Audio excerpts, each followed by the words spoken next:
கிருமாந்துடைய பிள்ளைகளை உங்கள் யாவருக்கும் இயேசு கிறிஸ்துவின் நாமத்தில் வாழ்த்துக்கள். இந்த நாளிலும் தேவனுடைய சமூகத்தில் நாம் எப்படி இருக்கிறோம்? எனக்கு அன்பாந்தவுடைய பிள்ளைகளே, அநேகருக்கு கிடைக்கப்பெறாத பெரிய சிலாக்கியம் நம்முடைய வாழ்க்கையில் தேவன் நமக்கு தந்திருக்கிறார். அநேகருக்கு ரட்சிப்பு கிடைக்கப்படவில்லை. அநேகர் இன்னும் இயேசுவை அறிந்து கொள்ளவில்லை. ஆனால் இயேசுவை அறிந்து கொள்ளும்படியான ஒரு கிருபையை தேவன் நமக்கு தந்தார். அது நம்முடைய வாழ்க்கையில் தேவன் நமக்கு கொடுத்த பெரிய கிருபை. எனக்கு அன்பார்ந்தவுடைய பிள்ளைகளே, இந்த நாளில் நாம் எப்படி இருக்கிறோம்? எனக்கு அன்பார்ந்தவுடைய பிள்ளைகளே, ஒருவேளை நம்முடைய ரட்சிப்பு இன்னொருவனுக்கு கிடைத்திருந்தால் அவன் தேவனுக்குள்ளாக எப்படி இருப்பான்? ஆனால் நமக்கு கிடைத்த நம்முடைய இந்த ரட்சிப்பை நாம் எப்படி தேவனுக்குள்ளாக நாம் எப்படி வாழ்ந்து கொண்டிருக்கிறோம்? நாம் அதை சற்று நாம் இந்த நாளில் சிந்திப்போம். எனக்கு அன்பார்ந்தவுடைய பிள்ளைகளே, தேவனுக்குள்ளாக நாம் ரட்சிக்கப்பட்டு எத்தனை வருடங்கள் ஆகிறது? இந்த வருடத்தில் நாம் எப்படி எந்த நிலைக்குள்ளாக நாம் கடந்து வந்திருக்கிறோம்? நாம் ஆரம்பத்தில் ரட்சிக்கப்பட்ட நாட்களில் நாம் எப்படி நடந்து கொண்டிருந்தோம்?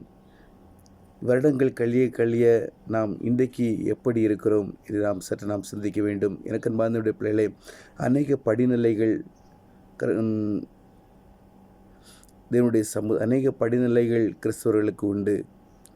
சில கிறிஸ்தவர்கள் ஆரம்ப படிநிலையில் இருப்பார்கள். பால் போன்ற உணவை மாத்திரம் சாப்பிட்டு கொண்டிருப்பார்கள். சிலர் மீடியமான வாழ்க்கைக்குள்ளாய் சென்று கொண்டிருப்பார்கள். இயேசுவும் வேண்டும், உலகமும் வேண்டும். அந்த நிலைக்குள்ளாக எப்போதெல்லாம் அவர்கள் மனது தேவனை சார்கிறதோ அப்போது தேவனை சார்ந்திருப்பார்கள். எப்போது உலகத்திற்கு செல்கிறார்களோ அப்போது உலகத்தை சார்ந்திருப்பார்கள். அப்படி இருப்பார்கள் சிலர். மூன்றாவதாக, எப்போது அவர்கள் கடவுள் கிறிஸ்துவுக்குள்ளாக நிலைக்கிறார்களோ, கிறிஸ்துவை தரித்து கொள்கிறார்களோ, கிறிஸ்துவே தரித்து கொண்டு ஜெபிக்கிறார்களோ அப்போது அவர்கள் இறுதி நிலைக்குள்ளாக கடந்து செல்கிறார்கள். கடினமான உபதேசத்தை அவர்கள் உட்கொள்ள ஆரம்பித்து தேவனுடைய சமூகத்தில் தேவனோடு கூட நெருங்கி ஜெபிக்கும்படியாக ஆரம்பிப்பார்கள். எனக்கு அன்பார்ந்தவுடைய பிள்ளைகளே, எந்த படிநிலையில் நாம் இருக்கிறோம்? ஆரம்ப நிலையில் இருக்கிறோமா? எத்தனையோ வருடங்கள் நாம் ரட்சிக்கப்பட்டு எத்தனையோ வருடங்கள் ஆகியிருக்கும். ஆனாலும் இன்றைக்கும் இயேசு நல்லவர், இயேசு என் வாழ்க்கையில் அற்புதங்களை செய்கிறவர், இயேசு என்னை ஆசீர்வதிக்கிறவர், இந்த நிலைக்குள்ளாக மாத்திரமே நாம் இருக்கிறோமா? இயேசுவை பின்பற்றினால் எனக்கு ஆசீர்வாதம் உண்டு, இயேசுவை பின்பற்றினால் எனக்கு வாழ்வு உண்டு என்று சொல்லி அந்த நிலையில் மாத்திரம் நாம் இருக்கிறவர்களாக இருக்கிறோமா? ஏதாவது ஒரு கஷ்டங்கள் வரும்போது இதுவல்ல, இப்படி நான் நினைக்கவில்லை என்று சொல்லி பின்வாங்குகிறவர்களாக இருக்கிறோமா? அல்லது மீடியமான இயேசுவும் வேண்டும், நான் தினமும் ஜெபிக்கிறேன், ஆனால் இந்த உலகத்தின் ஆசீர்வாதங்களுக்காக காத்திருக்கிறேன், உலகமும் வேண்டும், இயேசுவும் வேண்டும், தினமும் ஜெபிக்கும்படி நான் தினமும் ஆலயத்திற்கு சரியாக கடந்து செல்கிறேன், நான் ஒழுங்காக ஜெபிக்கிறேன், ஆனால் உலகத்தின் காரியங்களுக்காகவும் நான் ஓடிக்கொண்டிருக்கிறேன், உலகத்தையும் நான் நேசிக்கிறேன் என்று சொல்லி யாரிடமும் எதையும் குறித்து நான் பேச விரும்பவில்லை. உலகமும் வேண்டும், இயேசுவும் வேண்டும் என்று சொல்லி அநேகர் ஓடுகிற ஓட்டத்தின்படியாக ஓடிக்கொண்டிருக்கிறோமா? இல்லாவிட்டால் எனக்கு அன்பார்ந்த பிள்ளைகளே, உலகம் எப்படி தான் போய்கொண்டிருந்தாலும் உலகத்தின் காரியங்களை வெறுத்து, இல்லை இப்படி தான் இருக்கணும், இப்படி தான் வாழ வேண்டும், இயேசு சொல்லி இருக்கிறார் என்று சொல்லி போதும் என்கிறதான மனதை பெற்றுக்கொண்டு அநேகருக்கு உதவிகள் செய்து அநேகரால் ஏமாற்றப்பட்டாலும் பரவாயில்லை, நான் யாரையும் ஏமாற்றக்கூடாது என்று சொல்லி அநேக கஷ்டங்களை அனுபவித்து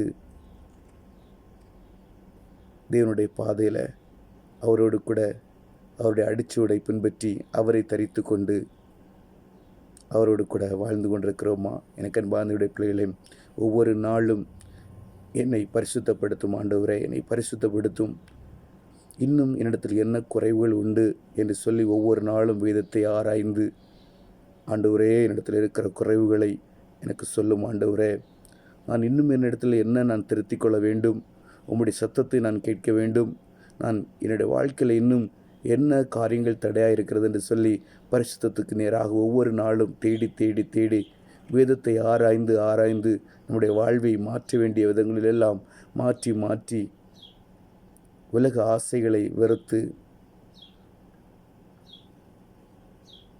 அப்படி வாழ முயற்சித்து கொண்டிருக்கிறோமா?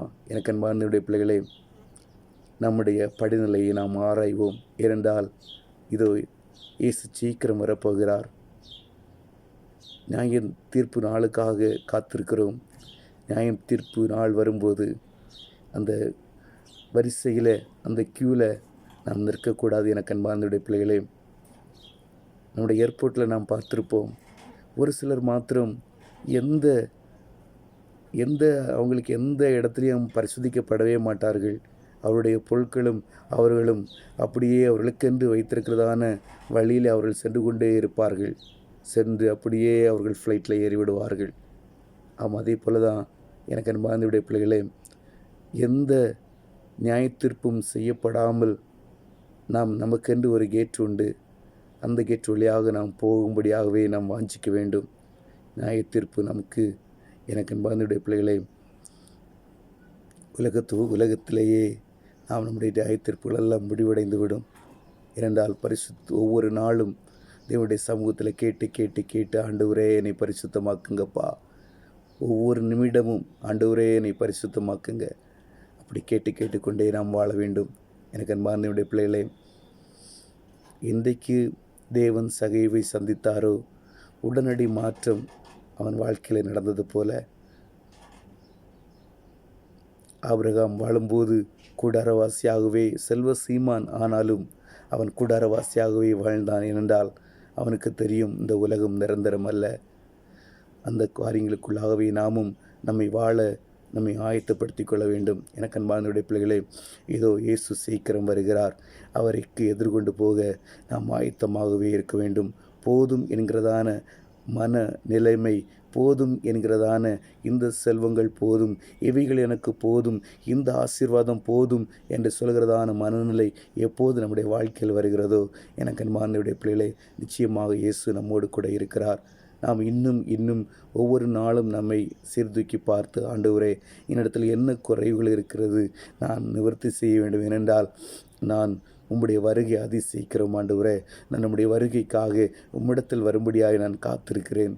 என்னிடத்தில் இருக்கிற குறைவுகளெல்லாம் சொல்லி, ஆண்டவரே இன்னும் உம்மோடு கூட நெருங்க வேண்டும் என்று சொல்லி கடினமான உபதேசங்களை பார்த்து நாம் பரிசுத்தப்படுத்துவோமானால், எனக்கு அன்பார்ந்தவருடைய பிள்ளைகளை, நம்முடைய சரீரத்தை பரிசுத்த ஆவியானவர் தங்கும் ஆலயமாக மாற்றி பரிசுத்த ஆவியானவருக்கு ஒவ்வொரு நாளும் நம்மை இடம் கொடுத்தோமானால், நிச்சயமாக தேவனுடைய சமூகத்தில் நாம் பெரியவர்களாய் மாற முடியும். எனக்கு அன்பார்ந்தவருடைய பிள்ளைகளை, எந்த நிலையில் இருக்கிறோம் என்பதை நாம் சிந்திப்போம். நிற்கிறேன் என்கிறவன் விழுந்து போகாதபடிக்கு எச்சரிக்கையாயிருக்க கடவுள் என்று சொல்ல வசனத்தின்படி நிற்கிறேன் என்று சொல்லி நாம் விழுந்து போகக்கூடாது. எனக்கு அன்பார்ந்தவருடைய பிள்ளைகளை, ஒவ்வொரு நாளும் நம்மை வேதத்தில் நாம் ஆராய்ந்து தேடுவோம். நாம் எப்படி இருக்கிறோம் என்று சொல்லி தேடுவோம். நிச்சயமாக தேவனுக்குள்ளாக எப்படியாவது நாம் தேவரோடு கூட தேவர் விரும்புகிற பிரகாரமாய் இருக்க வேண்டும். அவரை தரித்து கொண்டவர்களாய் வாழ வேண்டும். தேவனுடைய சமூகத்தில் நெருங்குவோம். தேவன் நம்மை ஆஸ்வதிப்பாராக. ஜெயிப்போமா? அன்பின் பரலோக தகப்பனே, நல்ல நிறத்திற்காக உமக்கு நன்றி ஆண்டவரே. எந்த நிலையில் நாங்கள் இருக்கிறோம், ஒவ்வொரு நாளும் எங்களை உய்த்து ஆராய்ந்து கொள்ள எங்களுக்கு கிருபை தாங்கப்பா. ஆண்டவரே, போதும் என்கிறதான மன நிறைவு எங்களை ஆட்கொள்ளட்டும் ஆண்டவரே. அநேகர்களுக்கு உதவி செய்யும்படியான ஒரு கிருபைகளை எங்களுக்கு தாங்க ஆண்டவரே. ஆண்டவரே, நாங்கள் இந்த உலகத்திற்கு சொந்தமானவர்கள் அல்ல, இந்த உலகம் எங்களுக்கு சொந்தமானதல்ல என்கிற ஒரு எண்ணம், நாங்கள் கூடாரவாசிகள் என்கிறதான எண்ணம் இப்போதும் எங்களை ஆட்கொள்ளும்படியாய் என் தேவன் எங்களுக்கு கிருபை தாங்கப்பா. கேட்டுக்கொண்டிருக்கிற ஒவ்வொரு பிள்ளைகளையும் உங்களுடைய சமூகத்தில் ஒப்பு கொடுக்குறேன்ப்பா.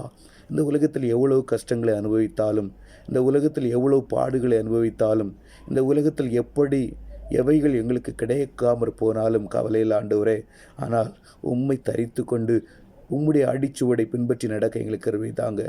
உடைய சமூகத்தில் எங்களை தாழ்த்தி ஒப்பு கொடுக்கிறோம். இயேசுவின் மூலம் ஜெபங்களும் நல்ல பிதாவே. ஆமீன், ஆமீன்.